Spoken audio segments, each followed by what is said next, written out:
Hey folks, another warm and very humid day across the valley today as temperatures topped out in the 90s. We've come back down from that just a little bit as the days get shorter. 87 in Port Isabel, 88 Brownsville. Weston goes 89, 93 in McAllen. Overnight tonight, temperatures fall into the mid-70s. That's about it. 75 Harlingen, McAllen, about 75 in Rio. And then tomorrow, back in the mid-90s again with winds out of the south-southeast at about 9 to 16. 86 at the beach, always cooler during the daytime.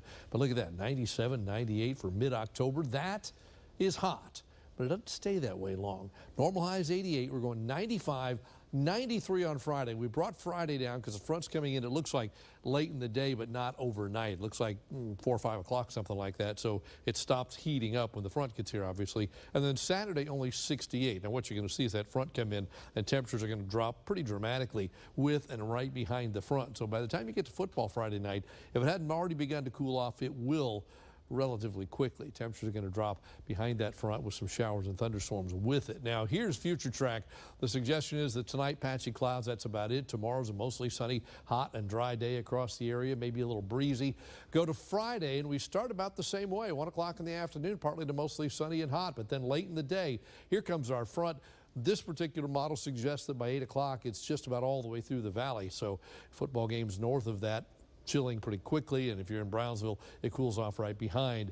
This is one of the slower models, actually. Some of the other ones bring it in about 4 or 5 o'clock in the afternoon. Certainly, though, by the end of football, it'll be cool pretty much everywhere. And then Saturday, it just doesn't warm up much. By our standards, chilly. Most of the day spent in the 60s on Saturday, with maybe some brightening of the skies late in the day, maybe even some late day sunshine, but clouds will be the rule, certainly early and for much of the day. And with those clouds, some spotty showers on Saturday. Best chance of rain's late Friday. Showers, perhaps even a thunderstorm embedded within that. There's a lot of moisture out there. That front comes and works with that moisture and can really get some air to rise in a hurry, and you get thunderstorms, so that's a possibility. And then by Saturday, it's just leftover light rain. The rest of Texas, you can tell the front's not in the state yet, not much happening, but if we wait for it, here it comes. Not so much tonight, but by tomorrow morning, it's working its way to the Texas Panhandle, and by Friday, by the time you get to 11 a.m., it's racing across the state, pushing through the valley late Friday. By Saturday, it's well to the south. Clouds stick around for much of the day on Saturday. Might break a little bit on Sunday, giving us some sunshine, but what will happen on Sunday for sure is temperatures are going to bounce back pretty quickly. It's a short-lived cool down, but it's the first big cool down of the season. Southeast winds at the coast 10 to 20, a moderate chop. UV's very high. No advisories for tomorrow. The high tide's 1 o'clock in the afternoon. The low tide 8:01 tomorrow night.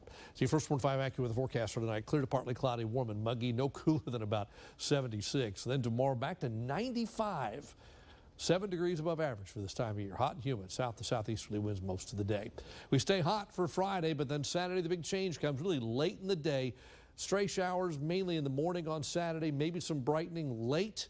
And then Sunday, at least a little bit of sunshine. We're back to 84, 92, 94, 93 for next week with stray showers showing up again in the forecast. We got to get back to where we are now. Columbus Day, if you have that day off as a holiday, about a 20% chance for a shower, a high of 92. Big change, though, Friday night into Saturday.